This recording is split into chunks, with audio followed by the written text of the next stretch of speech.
Have you ever thought about how a country really builds its identity? It's usually not just one single massive event. It's more like a whole collection of different things happening all at once. A military exercise with an ally over here, a tweak to a tax treaty over there, changing some national symbols, and even a new policy for local tourism. Each one of these is like a piece of a giant puzzle. So let's dive in and see how all these different threads are weaving together the story of modern India. So here's our game plan. We're going to connect the dots across 4 really distinct areas. We'll kick things off with strategic defense partnerships, then we'll jump over to economic diplomacy. After that, we'll look at a really powerful symbolic shift, and we'll wrap up by seeing how things are developing at the grassroots level. All right, first up, defense.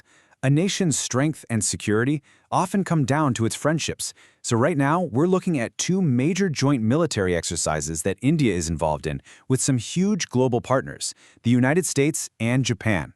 Now, what I find really fascinating here is just how clear and strategic the focus is. Look at this. On one side, you've got Vajra Prahar with the US, which is all about getting elite special ops forces to work together. Then on the other side, you've got Dharma with Japan, which hones in on a totally different skill set, combat in semi-urban areas. So you've got 2 different partners and 2 very specific tailor-made training goals. Okay, let's zoom in on Vajra Prahar. The main goal here is pretty simple. Make sure Indian and U.S. Special Forces can operate like a single, seamless unit. And we're talking about the absolute best of the best here, including the legendary Green Berets from the U.S. Army. What's also cool is that the exercise alternates between countries. So the 15th edition just happened in Idaho, and the next one is coming up in Bucklow, right in Himachal Pradesh. And this is a fantastic example of just how deep the India-Japan relationship goes. See, Dharma isn't just another training drill. It's actually described as a key pillar of their entire defense relationship, all built on a foundation of mutual trust. The upcoming edition in 2026, which will feature the Indian Army's incredible Ladakh Scouts, is set to take place in Uttarakhand, and it's focusing on something really specific, the unique challenges of operating in those dense, semi-urban environments. Okay, so from military strategy, let's totally switch gears and talk about economic strategy. We're moving our focus now to a different kind of diplomacy, a really important update to a tax treaty with France that's been around for decades. So, what are we even talking about here? Well, at the heart of all this is something called a Double Taxation Avoidance Convention, or DTAC for short. And honestly, the name says it all. It's basically an agreement that says, hey, if a person or a company makes money in one country, they shouldn't get taxed on that exact same income all over again in the other country. It's a fundamental thing for making international business run smoothly. Now listen up, because this is where it gets really, really important. The old treaty had this little thing in it called a Most Favored Nation clause. Think of it like an automatic price match guarantee. It meant that if India ever gave another developed country, say Germany, a lower tax rate on something, France would automatically get that same sweet deal. By removing this clause, India is basically taking back control and saying, nope, no more automatic discounts. So you might be asking, why make this change right now? Well, it's all part of this bigger global push to stop something called base erosion and profit shifting, or BEPS. It sounds complicated, but it's just a fancy term for when big multinational companies use legal tricks to move their profits to countries with super low taxes to avoid paying their fair share. This update helps plug some of those holes.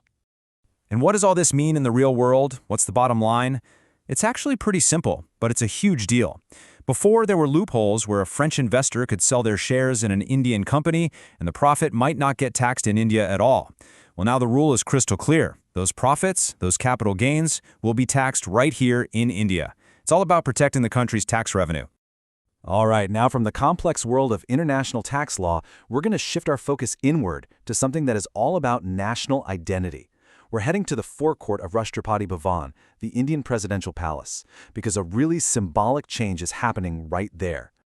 And this slide just lays out the story perfectly, doesn't it?